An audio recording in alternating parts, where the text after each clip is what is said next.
Hello everyone, welcome to PW only IAS. आज एक बहुत ही इंपॉर्टेंट मुद्दे के ऊपर हम लोग बात करने वाले हैं, how to read effectively for UPSC examination. किस तरीके से हम लोग प्रभावशाली तरीके से पढ़ाई करें ताकि यूपीएससी के एग्जामिनेशन को हम लोग क्रैक कर सकें। आज हम लोग बहुत ही क्रिस्प तरीके से तो बात करेंगे ही, एक संक्षिप्त चर्चा तो होने ही वाली है, लेकिन अगर आप हमसे बात करना चाहते हैं, हमसे मिलना चाहते हैं और भी इस मुद्दे के ऊपर हमें कुछ हमसे आप बात करना चाहते हैं, कोई किसी प्रकार के मेंटोरिंग की ज़रूरत अगर आपको है, आप आइए हमारे PW वाले इसके ऑफिस में जो करोल बाग में खुल चुका है, जहां आपको मिलेंगे हमारे काउंसलर्स, हमारे मेंटोर्स और मैं भी आपको वहां पर मिल सकता हूं। तो don't forget to come over there. So let's start now. ये खास करके उन सभी बच्चों के लिए बहुत ही इंपॉर्टेंट सेशन होने वाला है जो 2024 या 2025 के एग्जामिनेशन को अपना टारगेट लेके चल रहे हैं। हम सभी यूपीएससी की तैयारी करना चाहते हैं। हम सभी चाहते हैं कि इस यूपीएससी एग्जामिनेशन को क्रैक करें, आईएएस बने, आईपीएस बने, इंडियन रेवेन्यू सर्विसेज में जाएं। जो भी हमारी आकांक्षा है, जो भी हम एस्पायर करते हैं, हम वो अचीव कर पाएं। सोचना बहुत आसान काम है, स्वप्न देखना बहुत आसान काम है, लेकिन इसे हकीकत में लाना एक बहुत ही संयम का काम है, एक तपस्या है। निर्णय आपने ले लिया कि आपको इस एग्जामिनेशन को क्लियर करना है, आप कर लेंगे, लेकिन तभी कर पाएंगे जब आपके पास एक सही रणनीति हो। इस सही रणनीति में एक बहुत इंपॉर्टेंट बात होती है और वो ये बात है कि आप किस तरीके से यूपीएससी की तैयारी में अपने लिए एक इफेक्टिव रीडिंग के स्टाइल को या स्किल को कहें तो डेवलप कर पाएंगे। इसके लिए आपको एक बहुत ही एक्सटेंसिव रीडिंग करने की जरूरत पड़ेगी, क्योंकि सिलेबस मामत है, सिलेबस बहुत ही ज़्यादा विशाल है, बहुत ही बड़ा सिलेबस है। इस सिलेबस को आपको पढ़ना है, केवल पढ़ना ही नहीं है, आपको इसे मगअप भी करना है। आपको इसका एक प्रॉपर आपके पास एक एनालिसिस होना चाहिए और इन सभी बिंदुओं के ऊपर आपका एक प्रॉपर एनालिसिस के बाद अगर बहुत बड़ा सिलेबस है, इस सिलेबस को किस तरीके से आसानी से हम लोग कवर कर पाएं, इसके लिए हमें क्या करना होगा कि सिलेबस को कॉम्प्रिहेंड करना पड़ेगा। सिलेबस क्या कहता है इसको समझना पड़ेगा। दूसरा, हम सिलेबस को समझ लिए तब हमें देखना होगा समझ करके हमें पढ़ना कैसे होगा। हम अगर तमाम चीजों को एक साथ अगर पढ़ने की कोशिश करें, जो कई बार हम में से कई छात्र ये गलती कर जाते हैं, तो कंफ्यूजन आता है। कुछ ही समय में हमें तनाव आना शुरू हो जाता है, हम डिप्रेशन का शिकार होने लगते हैं कि मेरा कुछ भी नहीं हो पा रहा है। साइंटिफिक तरीका है, आप इस पूरे सिलेबस को छोटे छोटे टुकड़ों में बांटें। इसका मतलब यह है कि अपने लिए आप छोटे छोटे टारगेट्स को सेट करें और इस टारगेट को सेट करने के बाद उसे अचीव करने की कोशिश करें। इसका मतलब क्या है कि आपने जो छोटे छोटे चंक्स बनाए हैं पूरे सिलेबस के, उसको आप एक सेट टाइम में आप उसको कवर करने की कोशिश करें। अब रही बात कि आप इसे करेंगे कैसे। आपने सिलेबस समझ लिया, कॉम्प्रिहेंड कर लिया, आपने सिलेबस को अपने छोटे छोटे टुकड़ों में बांट भी लिया, तब आती है बारी कि आपके पास एक राइट मटेरियल होना चाहिए। राइट मटेरियल का मतलब क्या है? राइट मटेरियल का मतलब यह है कि कुछ बेसिक स्टैंडर्ड बुक्स हैं। मैंने कहा कि there are certain basic standard books, कुछ हैं, कुछ लिमिटेड बुक्स हैं जिसको आपको पढ़ना ही पड़ेगा, आप उसको कॉम्प्रोमाइज नहीं कर सकते। तो कुछ बेसिक रीडिंग जो है आपके पास होनी ही होनी चाहिए। जो भी स्टैंडर्ड बुक्स हैं उसको आप पढ़िए, न्यूज़पेपर पढ़िए, मैगजीन्स को पढ़िए, जो स्टैंडर्ड मैगजीन्स न्यूज़पेपर्स हैं उनको देखिए, ऑनलाइन की भी मदद लीजिए। लेकिन हाँ, ऑनलाइन पे मटेरियल बिल्कुल फ्लडेड है, तो आप एक्सपर्ट की सहायता से ये जानने की कोशिश कीजिए कि कौन सा ऑनलाइन जो आपके पास कंटेंट है वो आपके पास बेस्ट है।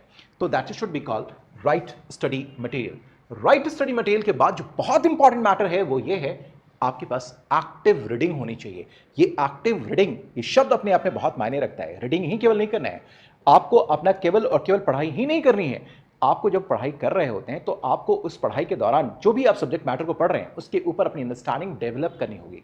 आपको उसके इंपॉर्टेंट पॉइंट्स को आपको हाईलाइट करना होगा कि जो भी इसके इंपॉर्टेंट टेक अवेज हैं उसको आपको लेकर नोट डाउन करना पड़ेगा, आपको अपने नोट्स बनाने पड़ेंगे। ये क्यों ऐसा करना है? ये इसलिए, अगर आप पढ़ने के बाद अगर ये सारे काम को अगर आप करते हैं तो आपकी मेमोरी में सारी बातें रहेंगी, यानी कि आपका जो रिटेंशन होगा वो काफ़ी लंबे समय के लिए होगा। यानी कि एक्टिव रीडिंग हम इसलिए भी करते हैं ताकि जो भी हम पढ़ रहे हैं वो हमारे पास लंबे समय तक हमारी मेमोरी में बना रहे। So active reading is very much important. Now, अब हमने पढ़ाई कर लिया, हमने नोट्स बना लिए, जो भी इंपॉर्टेंट पॉइंट्स हैं कि टेकअवेज हैं उसको हमने नोट डाउन कर लिया, लेकिन ये भी सफिशिएंट नहीं होगा, बिकॉज कि इस एग्जामिनेशन में केवल और केवल फैक्ट्स का कलेक्शन या mugging of the facts is not sufficient.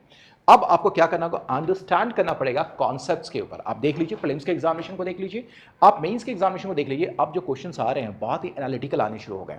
इसका मतलब ये हो गया कि आपको कॉन्सेप्ट को समझना पड़ेगा, उसे आत्मसात करना पड़ेगा, उसे एसिमुलेट करना पड़ेगा अपने जहन के अंदर। ये कैसे करेंगे आप? ये करेंगे कैसे आप? तो जब अंडरस्टैंडिंग द बेसिक कॉन्सेप्ट, इस कॉन्सेप्ट को अंडरस्टैंड करने के लिए आपको क्या करना होगा, पहले फैक्ट्स को आपको क्या करना होगा, मार्क करना पड़ेगा एंड उन सभी का एक प्रॉपर एनालिसिस करना होगा एंड देन जो कुछ भी आपने उसके ऊपर अपनी अंडरस्टैंडिंग डेवलप करी है उसे आपको एक्सप्रेस भी पेपर पे करना होगा। इसका मतलब आता है, इसका जो नेक्स्ट स्टेप है that is called answer writing का। आंसर राइटिंग क्यों?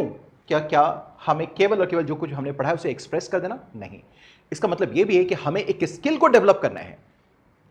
हमें उस स्किल को डेवलप करना है कि अगर हमारे एग्जामिनेशन में कोई भी एग्जामिनेशन अगर आ जाए, एग्जामिनेशन में कोई भी प्रश्न अगर हमारे पास अगर आ जाता है तो हम उसको बहुत इफेक्टिव तरीके से हम लिख पाए।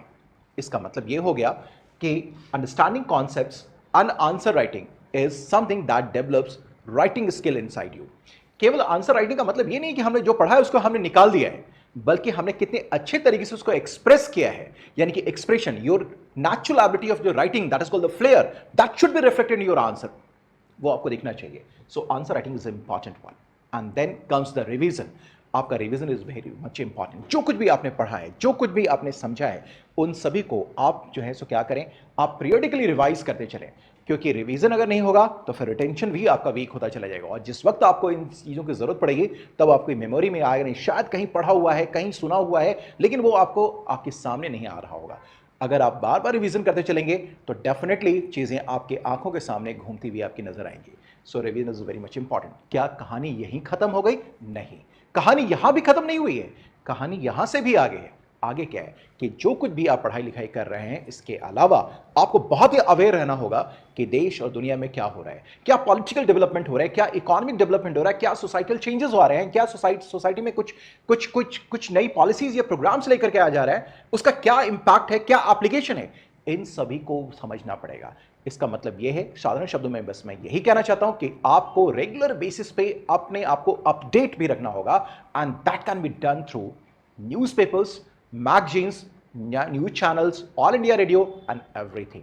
अगर आप इतना कर पाते हैं, अगर आपने इतना काम कर लिया तो डेफिनेटली अगर आप ये देखेंगे कि आपकी जो पढ़ाई लिखाई आपकी शुरू हो रही है, जो जिगजैग तरीके से आ रही है, अप्स एंड डाउन्स के साथ आ रही है, एक समय के बाद ये स्मूथ होना शुरू हो जाएगा। आप में से मुझे कई लोग बताएं, क्या आप जब पढ़ाई करना शुरू करते हैं तो आपको ये परेशानी होती है या नहीं होती है? ये आप हमसे पूछते हैं या नहीं पूछते? हम जैसे किसी शिक्षक से पूछते हैं या नहीं पूछते हैं?